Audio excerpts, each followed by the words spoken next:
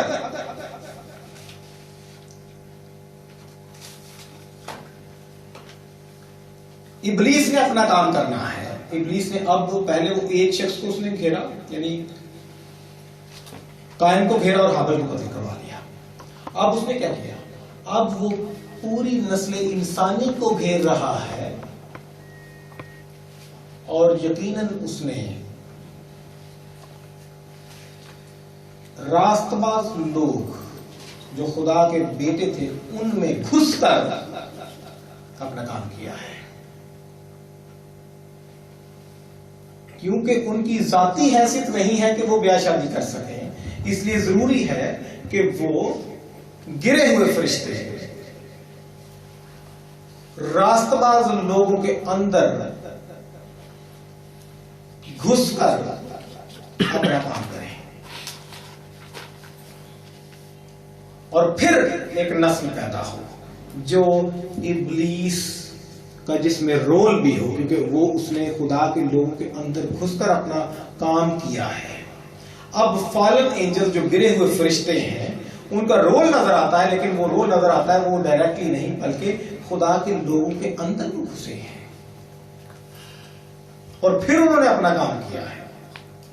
اگر آپ جی سر ہم دیکھتے ہیں کہ بہت سارے لوگوں میں بدرواہ ہوتی ہے، ٹھیک ہے، تو لوگ کہتے ہیں کہ بعض سے بدرو کہتے ہیں کہ میرا اس کے ساتھ نکاح ہو چکا ہے، ٹھیک ہے. تو آیا سر آج جب لوگوں میں ہم دیکھتے ہیں بری ارواح کو، تو آج بھی کیا وہ ان سے اولاد پیدا ہو سکتی ہے یا اس طرح کوئی سلسلہ؟ بات یہ ہے کہ میں نے بہت سارے کیس ڈیل کیے ہیں اور ابھی مجھے ادھر رہنے دو، میرے بہت پاس سے لائن میں لمحہ کرا لینا.